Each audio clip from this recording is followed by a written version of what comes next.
guy was hit by the railroad track. Good morning. My name is Edward, and I'm going to interview Ben Weaver of Ben's Antique Gardening. The guy was hit by the railroad track. Well, hi, Edward. Thank you for helping me with this interview. Wow. What is the business name? It's Ben's Antique Gardening and August Antiques. Thank you. Yeah. Who runs the business? Well, I run the business with my dad, who's on a buying trip right now. He's in New York buying antiques. And then Mike helps us out from time to time here at the shop as we need. Thank you. Who works here? Well, I work here, and my dad works here, and Mike helps us out. And then my boys come by. You know Nathan, he's in class with you. He helps out here. He works here sometimes, and Will comes by and does a little work from time to time too. And then we have, anything we need cleaned up, we all have to do that with lots of jobs. What do you sell or what service do you offer customers? We sell American antiques, so antiques from America. We sell mostly things that come from other parts because there's not a lot of antiques here in Houston, so most of the stuff has to be brought here. We sell old books, old furniture, old light fixtures, all sorts of neat old things. When did the business begin?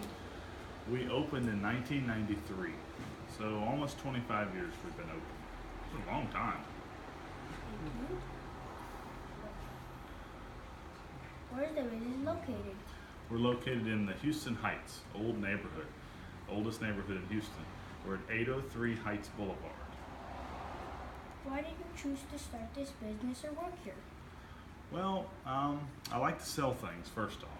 So I like buying things, I like selling things, and I like the history with antiques, and they all have a story. They've already been used, and they're still being used. They last a long time, and I like to help customers. And we do a lot of other things. If the customer needs help fixing a light fixture, we might do that, and other sorts of things too. How does the business impact the community?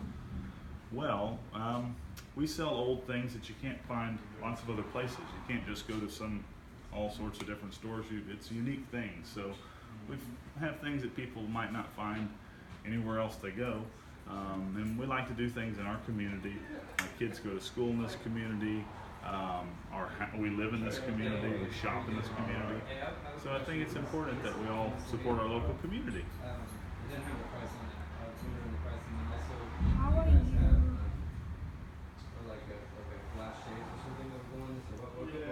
Who are your clients? Who are my clients? So my customers.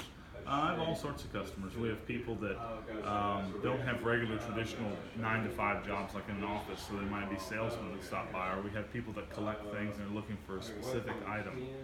Sometimes we have young kids that come in that are collecting particular things. I'm looking for baseball cards, or I'm looking for old Hot Wheels, and you never know. And then some people, they're looking for a particular book.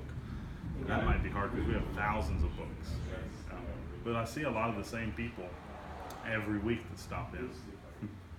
Do you sell antique toys? We do sell antique toys. Yeah, I have some old trucks, some old cars. $250 on that. We had a neat old blimp. Like a Goodyear blimp. Have you ever seen one? We had a neat old one from the 1920s. Toys are pretty neat. Can kids still play with the antique toys? That's neat. That's a great question. Well, antique stuff is generally made better than newer things and lasts longer.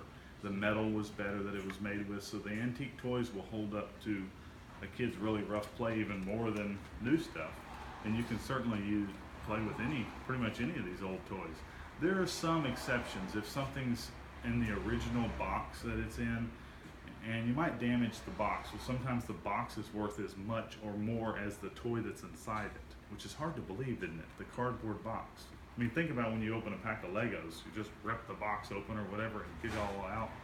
Well, way back then, if somebody was very cautious with it and took good care of it, it might have a lot of value now.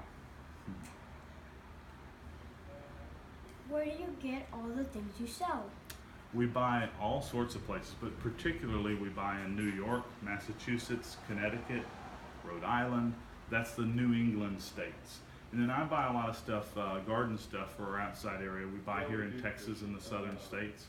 I buy all sorts of places, but not too much comes from Houston anymore. We gotta get them down. What are your favorite things to sell? I really like antique light fixtures. There's lots of old lighting that's hanging up, and really unique items. Occasionally we'll find something that's just really different and we haven't seen it before. And when somebody comes in and they're like, I really like this, I want to buy it, that's a neat feeling. That's pretty neat. Is there anything else you would like to tell me about your business? Well, the antiques business is an interesting business. It's like no other. And Houston is a unique antique market where some people just want something that looks neat. It really doesn't matter if it's old to them. But I'm selling things that are old, and people that shop here, they want old things. And I think that's a unique customer that we end up having. And I really like seeing when younger kids come in, or teenagers, or somebody that's just out of high school or college that comes in, because I want more customers for the future. And so it's neat if the younger generation has an interest in antiques, because that means I'm going to have some customers in the future. Thank you again, Mr. Ben, for the time you've given me. Well, thank you, Edward. I really enjoyed that interview. That was excellent. Thank you, sir.